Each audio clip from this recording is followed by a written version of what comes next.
everybody.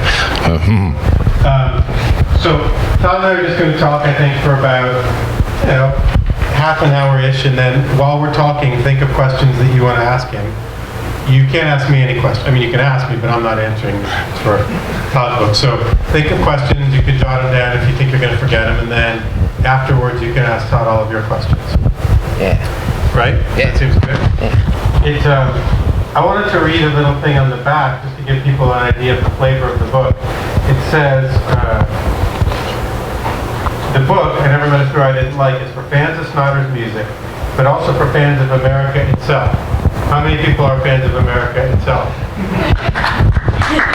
Yeah, America. And it says, the country that has produced figures of folk wisdom like Will Rogers, Mark Twain, Ambrose Bierce, Tanya Harding, Garrison Keillor, and more. So, those are pretty much your role models, those people? I like those people. Who put that? I don't know who wrote that, but I like all those people, yeah. I don't think it was me or you, right? No. Tanya Harding? I like her a lot. What's not to like? Yeah. Even after the leg thing, she went on to do great things. Especially after the leg. So, when I met you, you were not yet a book writer, although I think it's fair to say that you were always a writer in some way. When did you first start telling stories, along with singing and writing songs? Well, probably, really when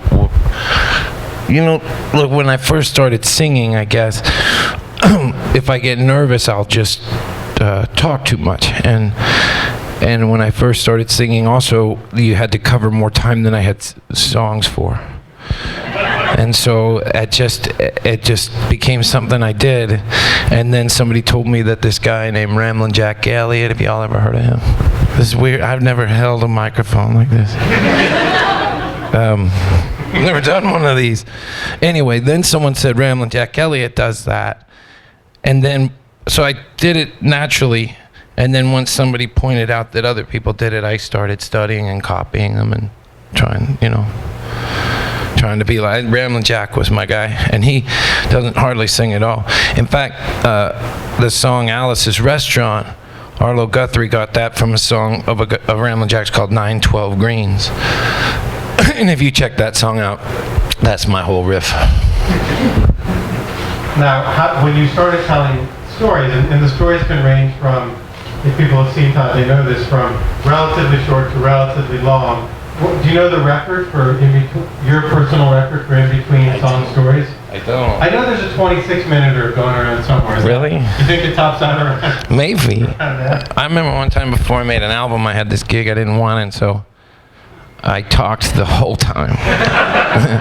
And then I didn't have it anymore. Is that the one where you needed, is it in the book where you needed to make, there's one where you needed to make cast but you couldn't play, right? Yeah, yeah.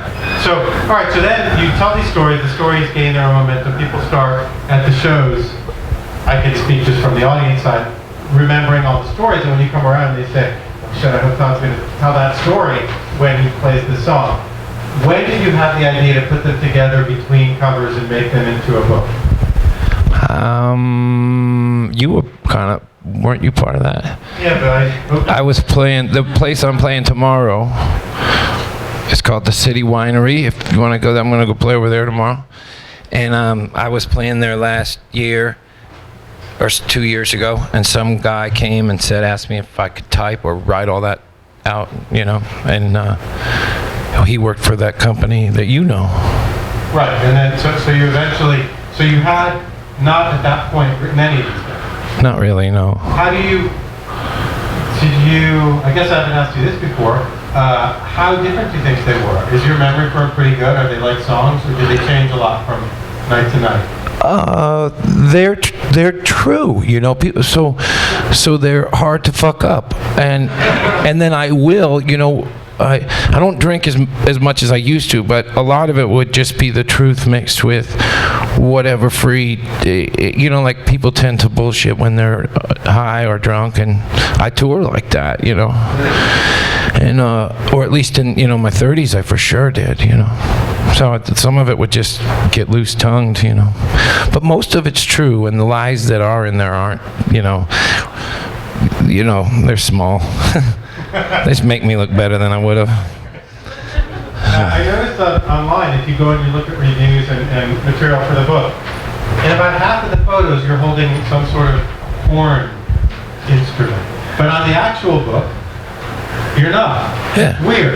You have, so on some of the promo photos you're holding like a trumpet. Yeah. How did the trumpet appear and then disappear between the promotional photo and the book itself? Well, now, I had nothing to do with any of that part, right? You didn't build this yourself? No, God, no. I just saw it and went, all right. But my friend, I'm in a band called the Hardworking Americans, and Neil Casal is our guitar player, and when we were making our record, he took those pictures, and we ended up just using them. And there was a trumpet. It was at this studio that was owned by the singer for the Dead. So that's all his stuff. That's his coat and shit. And I put on all his stuff, and we took a bunch of pictures. So the trumpet, so it's part of the same. Yeah. And you do not play it. Well, yeah. Hey. Not good, but Not with notes and stuff. no. It's so you said before these are true. On the book, it says mostly true. Well, Is that like a legal thing, like lawyers? if you asked me a specific part, I would be able to tell you if it was true or not. But I didn't name it either. Right. Yeah. So you would say largely true. I think that's fair to say. Yeah. I would try to argue. I would argue most of it. I was the least reliable source at all of the events, but I'm not trying to bullshit. Right. You say in the right here in the epigraph, you say. Thank you to the characters in the book, all of whom I would readily admit are much more reliable witnesses to these events than myself. Now, there's basically two kinds of stories in this. Well, there may be more. You may think of them as being more. I think of there being sort of two in general. One is your interaction with famous people in the music world or other worlds as you move through this and connect it. And then there's a whole set of stories that are about growing up and becoming a singer and figuring out what you wanted to do, or in some cases what we didn't want to do. I want to go to the famous ones first and talk a little bit about those and then talk about the life ones. And the Bill Elliott story, is there like a short in-room version? I mean, you don't have to do a short one, you could do the whole one, but can you sort of roughly tell people the Bill Elliott story in some fashion? Yeah. Hey, Todd. I was right in front of you. That's my buddy Brad. We made a movie. How did your movie come out? I'm in another movie, right? Tell him. Did I make it? You did it? You didn't get the kind of floor? Fucking acting. So, what were we talking about? Oh, Bill Elliott. Oh, this is true. I was in Chattanooga. I was playing there with my friend Will Kimbrough. I was playing my songs and he was playing with me. We were back in the area where they give us all our free, towel, like the dressing room area. There is, And during the show, through the monitors, the sound man had asked me if I wanted to meet Bill Elliott and if I was a NASCAR fan. Through the thing, so the crowd couldn't hear him asking me that. I'm trying to make it a shorter version. But anyway, because my brother's a NASCAR fan, I wanted to meet this Bill Elliott. And short story long, I guess. Let's see. He just came up and acted like an ass. And You called your brother, right? What was the call? yeah, I'm not going to repeat what he said to my brother. He was a jerk, though. And then we found out that he was an imposter. So we got to a bar, and as soon as he got up to go to the bathroom, and we had just given all this room to him to be an idiot, or just, it gives me the creeps to think about it. But then once I found out that he was a con, I thought it was funny. And that he was kind of a cool guy. If he'd have been Bill Elliott, I thought, what a dick. But then a guy parading as Bill Elliott and acting like a dick, that's funny. Right, and I'll just read the last two paragraphs where Todd, this is after, it says, we drank, we talked, then Bill Elliott turned to me and said, I'll be right back, I've got to piss. He went into a narrow hallway where the restroom was, and no sooner did he disappear than the bar owner rushed over to us with a worried look on his face and said, that guy didn't tell you he was Bill Elliott, did he? And then, you want to read the very last? I can't see.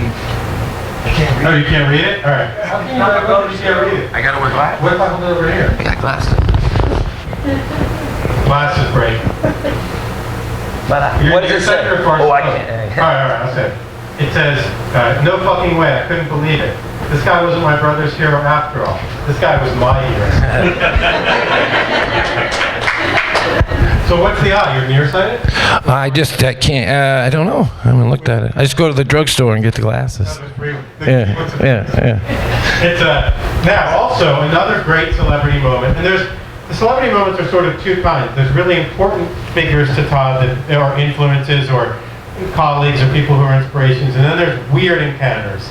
And I want to read the chapter and then have you answer the question of the chapter. It's a chapter that asks an unanswerable and then answerable question. Who wears a waistlet? So first of all, what the hell is that? And then maybe you can answer who wears a waistlet for people. A waistlet is like a belt that's not connected to pants. And then the person in question had multiple, like a dozen of different kinds. Puka shells and conch shells and friendshipy shit and all that. All like a different assortment, and then it was also on his wrists and his ankles. And then he only had on Richard Simmons shorts after that, and then nothing else. And it was in a bar at 11 o'clock in the morning, and it was Slash from Guns N' Roses. Another hero for that reason. Very similar to the Bill Elliott thing, if you think about it. And you eyed him, and what was your interaction? I didn't say anything because I didn't want to bug him, but when I got up to go, we were the only two people in there. So we sat there for about an hour, just him, like he was where you are, around the bar, and I'm here. And then when I got up to leave, he went, "Take it easy, man." And I did. I totally did after that. I'm still doing it. And the book, I think it's still, actually I didn't check if it actually still opens with the thing that it used to open with. It probably does. Hold on 1 second. It does. So it opens with this sort of unforgettable scene of you having food items, natural items, thrown at you at high velocity by another very famous singer. Okay, so first of all, what were the items that were thrown? Fruit. What Pineapples and lemons. What are the lemon? The yellow ones and the green ones. Lime. Yeah, all that. Fruit drink. Tropical, Jimmy Buffett-y fruit. Yeah, Jimmy Buffett. Oh, you didn't say that already? We were in his dressing room and he got mad at me because he was gonna make my set list. And the thing I said that was, I wish I hadn't said it really was, I said, you would never let somebody make your set list when you were my age, and I'm sure not gonna fucking do it. And wham, free fruit. I'd have been pissed too, now that I think back, if I wouldn't dare try to tell somebody what to sing, but if I did, I'd want them to listen to me. And then your band went out in front of Jimmy Buffett, and what song did you guys play? Well, we started to play Margaritaville because I was pissed off at him, and I thought he was an asshole. And I was trying to sing him, And so we went into Margaritaville, and boy, he wasn't even off the stage yet, and he was fucking whoa. And but we, just as it was supposed to go, living on sponge cake, we kicked into this other thing. It was like a trick. And so when we went into the other song, he really was happy, And then it was a joke, It went from, Then he laughed and thought it was hilarious. Now, there's also a lot of more sort of poignant. They're nothing in the book is sentimental exactly, but poignant or really meaningful relationships that you've developed over the years with songwriters that you found to be similar in spirit or similar in tone. When you started to become a songwriter, well, I guess the question version of this is how many of your heroes have you ended up meeting over the years? Boy, a bunch. That is kick-ass. Look at that. Anyway, you know what I was just thinking while you were saying? Thanks for sitting here and listening to me bullshit about my book, man. This is really nice of you guys.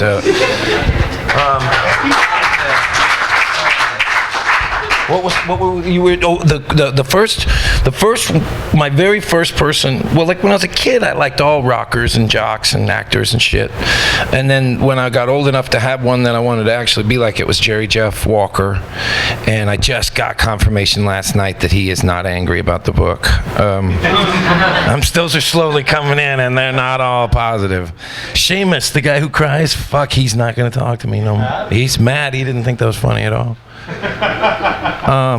I didn't think he'd think. But then there was, when I was really young, my main four, my Mount Rushmore was Chris Christopherson and Billy Joe Shaver and John Prine and Jerry Jeff. And, and you can get to those guys, So, and then as I started making albums, they've all been really nice to me, And then there's been lots and lots, like, Slash, she's, Guns N' Roses.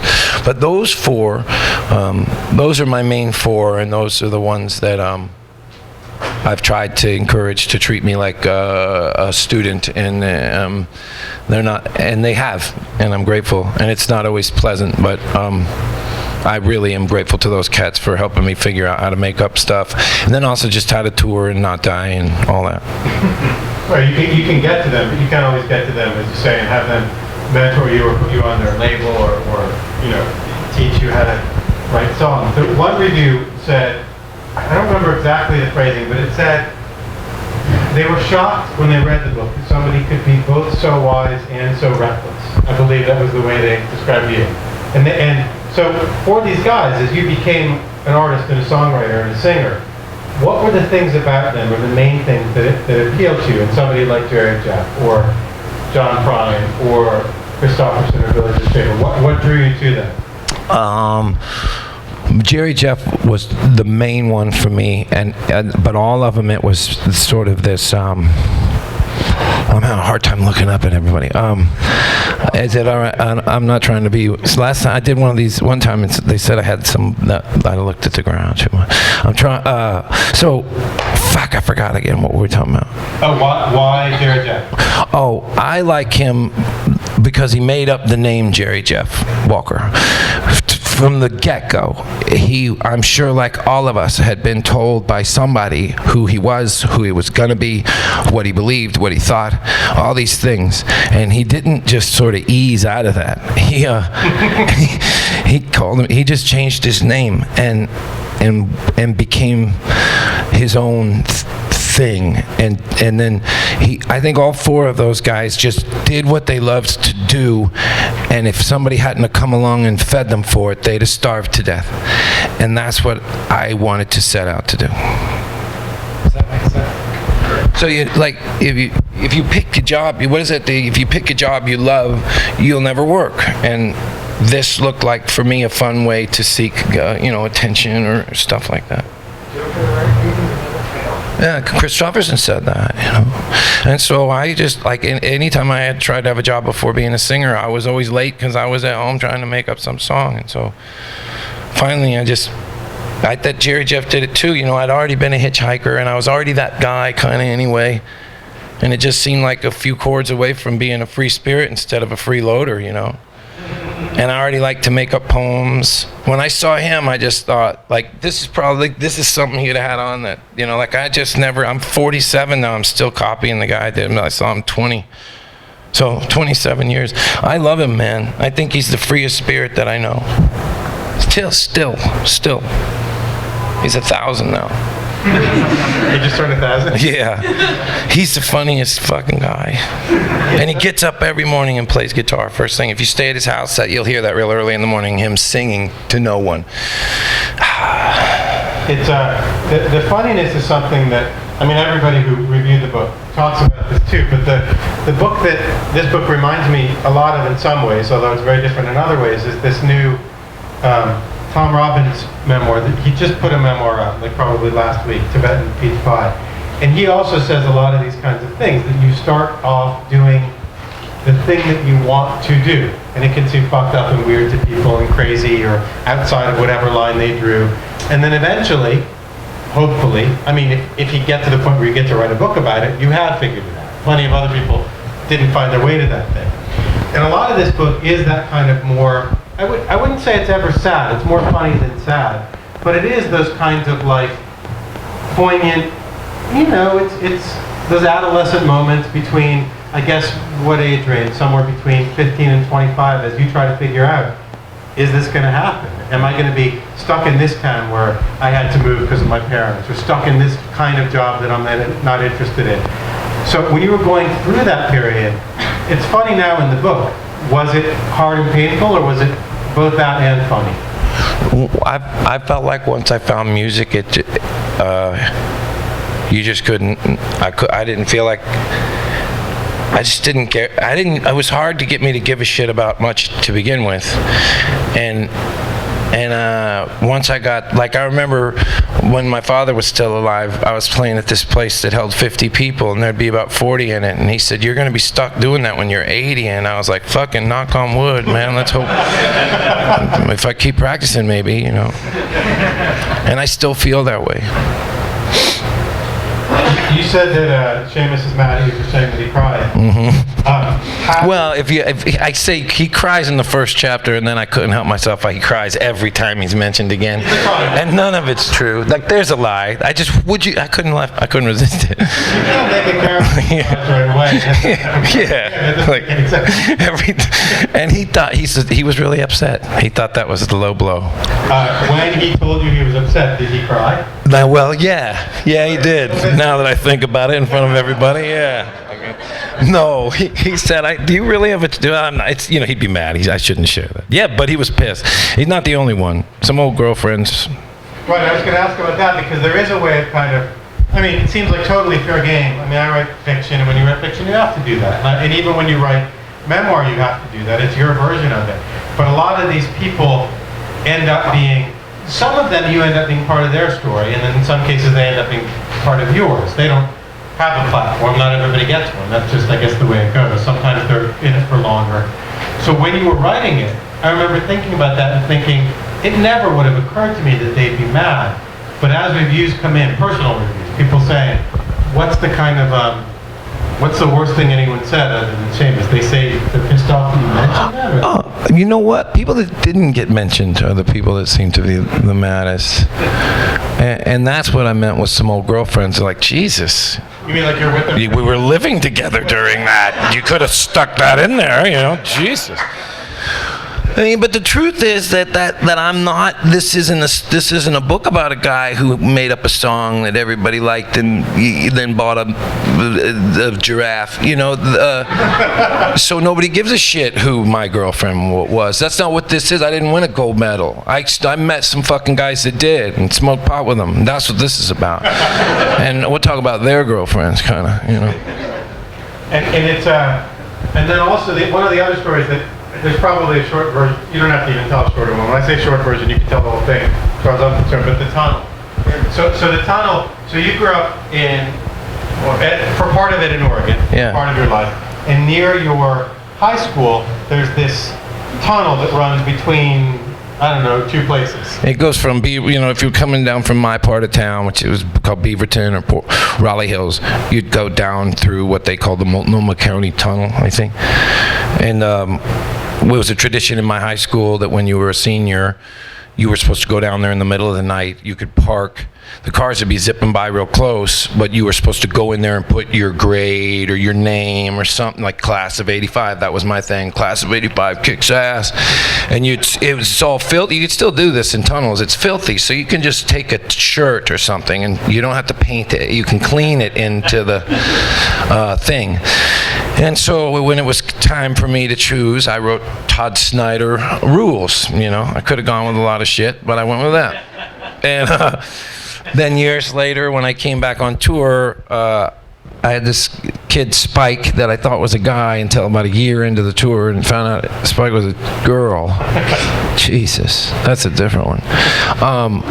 But anyway, so I tell him, Spike, as we're going through this tunnel, when I was a kid, I wrote my name in this tunnel in the middle of the night, as a dare. And then that night, I went out with some of my friends and didn't remember any of it. but I have a tour manager, so I don't technically have to. And as we went back through the tunnel, like, see, I was like probably 38 years old, and I hear it says Todd Snider, way too old to be writing that I ruled in anywhere, really, but in a tunnel. But then the best part of the story was one of my friends that I grew up with saw it and just thought somebody that liked me wrote it, and called me like, your fans are writing your name in the tunnel. Like, well, yeah, one of them anyway. And they, and I'm trying to think, okay, so when you start to compile all the stories, for either emotional reasons or legal reasons, what kinds of stories did you leave out? Like you said, you didn't want to tell the story about gold medal. Was there a type of story that just, at some point you thought, I'm not putting any of this? No? Not really. I can't think of it. So at various points in the book, you're in jail at one point? 8 times, yeah. Yeah. There's tons of music, tons of people who are fucked up for one reason or another, a lot of drugs, hugs and drugs. Lots of drugs. And so in a weird way over time, this becomes a kind of, again, I hesitate to say it's a serious book, but it is a book about serious things because it's your life. Yeah. How did you, like the songs, that's sort of the talent, that people end up laughing and then they go like 10 minutes after the concert, they're like, oh, that song was sort of about a serious issue. It seemed to be about a man and his wife in a kind of serious way. That's odd. So when you tell the stories, because the stories often are the wind up to the song being the punchline, and the song has some of the emotional complexity in it. When you wrote the stories, did you have to back that up a little bit, or did you just solve it the way you sometimes did by sometimes you just put the song in with it? Yeah, I think the songs kind of got crammed in there. Do you think they're sort of pushed in? Would you want them to breathe more? If you did it all over again. Oh, I wouldn't change it just because I don't give a shit, but I just had to make up 90,000 words, so I'm cramming I'm Screw Flanders. I really, it's funny, I didn't see this as an artistic thing. I like books and I read them and I think of them as art like I think of albums, but I didn't think of mine that way. I just talked, I can type a little bit, but I can't spell or punctuate. And Peter Cooper, who he typed it, and I just got coffeeed up and stoned and was like, and then there was this other time. I was talking when he fucking left, man. I could have gone, man. I could have kept going. I'm supposed to do another one. I left out Billy Joe Shaver for some reason, and I think it was Peter. He had just shot a guy. Or maybe he just said he was going to shoot me, but he was kidding. I know he was. But at some point so I'm going to do Billy Joe Shaver. If I make another book, I want to talk about him because he's just funny to me. Interesting guy. He shot a guy. I know a guy that shot a guy. And I also know a guy that set a guy on fire. I'm very proud of those. Yeah, on purpose. The guy who set Graham Parsons on fire lives in East Nashville, hangs out at the bar all the time. For a beer, you can hear the story. Took him into the desert, right? Yeah, set him on fire. So I guess I don't really hang out with him enough. We should stipulate when he was dead. Yeah, he was dead.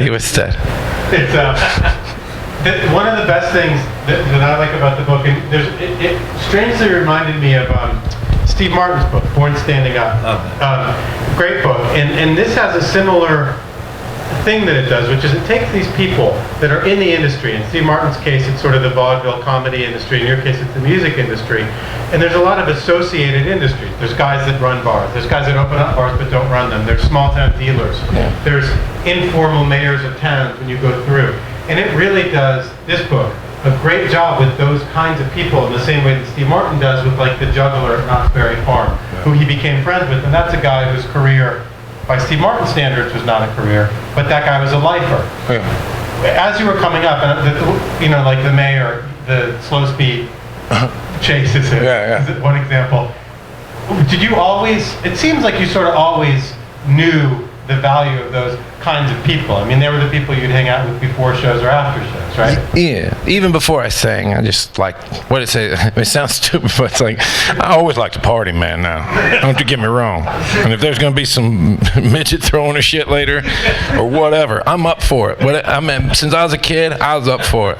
I'm up for it. I'm up for it now. I'm going to see Robert Earl after this. Yeah. But shit, yeah, and I love people that are, you know. I love to be around people that are, because I'm a shyer sometimes than I seem, and I like the guy that goes and gets everything all fucking haywire.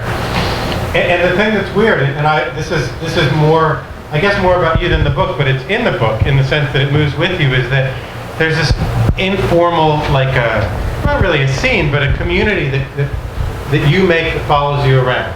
Like the clubhouse. I don't know what the official name is. What's the official name of the clubhouse in Nashville? Yeah. Oh, the Big Purple. The Big Purple. Yeah. And so artists come, people come and they hang out, and there's a party and people play. Some nights some people play, some nights they don't. Some nights writers come in, some nights you play. So that's to find a comfort level primarily? Is that for you to find the comfort level so you can keep doing the things that you want to do? I think it's more like in our neighborhood, I hear the phrase busman's holiday a lot. You ever hear that? You know that? I hadn't heard that until recently, which is means, you know, the bus driver who takes a drive on his day off. And I think most of the musicians in our neighborhood, I know I'm just a glutton for it. I just like to do it. So when I have a night off, I usually am at home. And then what he's talking about is we have this rehearsal space that's right in the middle of our neighborhood, and it's open.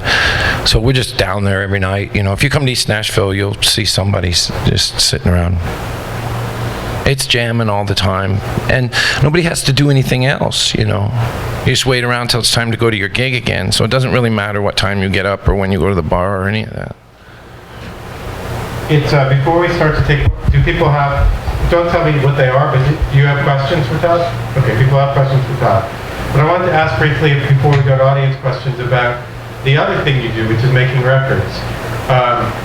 What are the next ones on the slate, record-wise? I finished one yesterday called Blind Lemon Pledge, and I'm going to change my name to that in an effort to be taken more seriously. And I don't, you know, it's kind of a blur when you do it, so it's just been the last week or so. And then the Hardworking Americans have a live album that comes out, and there's like this documentary. And that's it. And then we're trying to make up songs for the group.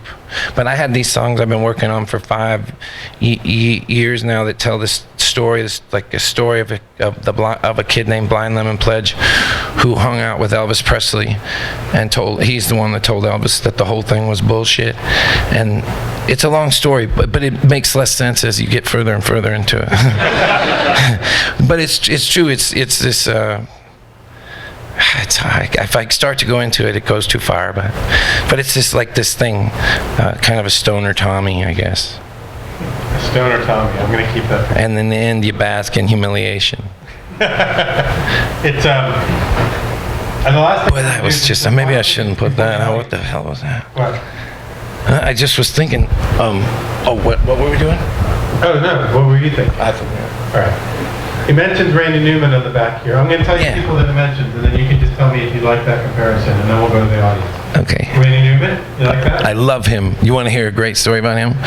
I sat next to him on a plane, and I said, "I love you," you know, blah, blah, blah. And he was like, "Thank you." And I said, I could recite all the lyrics to your songs. And he said, "Please don't, though, all right." I don't know. And then I said that we were getting ready to play a festival. Is when we landed, we were at a festival. I said, "Are you going to see Buddy Guy?" As he was playing, he goes, "I don't like music." I thought that was so. I know all those chords. I thought that guy was. I interviewed him once, and it was when the Fatwa was out on Salman Rushdie, and Bono said to Salman Rushdie, "You can come stay at my house," or something. So I don't know. That was in the news, and Randy Newman said, "It's good to see that Bono is coming out so strongly in favor of freedom." That was his take on it. Jesus. All right, John Prine, you've mentioned him. Arlo Guthrie, you've mentioned him. Yeah. Bob Dylan. Love him. He's my favorite American, I bet. Tom Petty? I love him. He's on there too? Yeah, it says you've been compared to Bob Dylan, Tom Petty, John Prine, and dozens of others. Yeah, boy, and those are my favorites. Dozens. That's like 24. Yeah, it's at least 24. Down here, A lot of comparisons. I don't think those are comparisons. So there's a collaboration in there that's not real. I saw if I remember. yeah, what is that? I don't know. That's that's the next. I don't know. How did that happen? I don't know. Well, I just didn't do the last edit bit. Oh, you mean you didn't see that, so it's not through? No, when they sent me the "Here's your last chance to fix everything."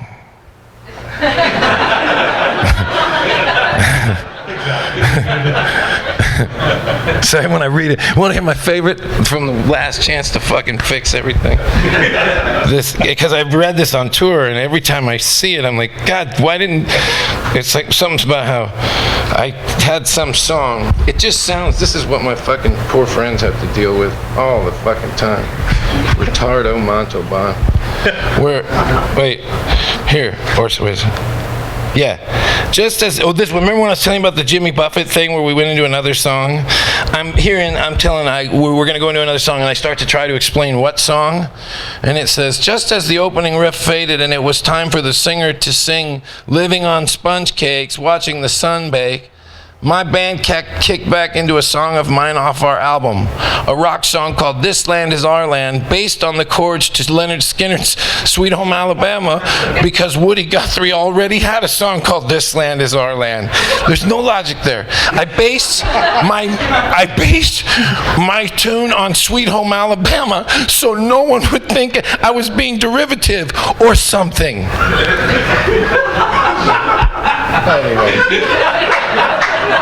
How would you have changed that in your last? I wouldn't have left "or something," and maybe I'd have just left that whole bit out. Anyway, sorry, y'all. It's true in spirit. It's true in spirit. I mean, it's true, but geez, you know. All right, so just questions for Todd? Sorry about that. I'm going to bring you a microphone. No, I'm pro. Hi, it's so great to hear you talk. And some of the other names that are in the back of that are Will Rogers and Mark Twain. And I just was wondering how you feel about that kind of association. That's my favorite too, right there. Maybe Will Rogers is, and that's I think what the book title was supposed to be. Mm-hmm. I really like him and Mark Twain too a whole lot since I was young. My favorite. I would probably try to be a book writer, you know, if I had gone to school. Well, you're doing great. The way. Now. Tried to be a book. Yeah. Thanks. Totally wrote it. Thank you.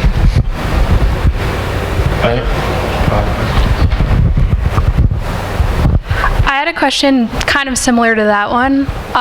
In the book, you talk about how you were on a junior football team and then you got interested in like poetry and stuff. Mm-hmm. So is there any like poets or anything that have influenced you with your like lyric writing? Yeah. Let's see. The first one was this guy named Richard Brodigan, and then I think a lot of people get into that Charles Bukowski guy. Any of those, any degenerate one, you know. But not like I got a friend that really, really studies it, you know. So I wouldn't try to claim knowing as much about it as I wish I did, you know. I know my lyrics to songs a lot better than, I know lyrics to people's songs. Anybody else? Thank you. I guess I better take the chance while I can. So this is more of a statement, but I just wanted to thank you for everything that you've done. Me and this guy work together in a lot of days. We have an entire day of Todd, and your music, of course, is wonderful, but it also has given us a little hand with our boss because he kind of knows, like, we don't really give a fuck, you know? So, like, you can't, go too far because he knows all the songs, too, and he's kind of like, so thank you for that. Thank you for telling me that. Wonderful. Thanks, y'all. Get one out this way. That's all right. Yeah. Are there certain songs that you kind of used to play a lot but don't play anymore? Like, for example, Class of '85. So this isn't really a book question, but yeah. Like that one makes me sad. If a song makes me sad, I try not to sing it unless someone asks for it. And then there's just some I don't like. that I wish I had 5 more minutes with. Like, oh, wow. There's one called I Am Too that's got some silly. I was trying to. Sexual innuendo is not my thing. I kicked that one into the trees. I'd like that one back because it was good music. But there's some words I just wish I had been a little wiser and less preachy about. And I avoid those ones too. Thanks for asking me. Todd, have you ever tried your hand at fiction, short stories, or novel or anything? Yeah, I never get very far, but I'd like to try that someday. Make up a story. This album that I am working on now really is, it's I guess you'd call it a short story, but it really is, it's fiction. It's about some kid that is supposed to teach everybody to call bullshit. Any other questions out there this evening? All right, this is the last one. So in writing your songs, do you approach it lyrics first or music first? That's just, all the types of different ways. Sometimes you just be singing and playing a guitar and go, wow, but it's almost every way you could imagine. Sometimes there's the words, sometimes there's, like on this record I just finished, there's a song where the music I've had for 16 years, and there's songs on there where the words I've had for long times. And then also sometimes, like, the producers get mad, but I'll try all the words over all the music. So yeah, I fuck with it. They usually have to go, all right. Somebody usually has to say enough with the eraser, and then we put it out. All right, well, on behalf of the Strand, thank you so much, Todd and Ben, for joining us. Robert this Earl evening. Kane, I'll see you over there.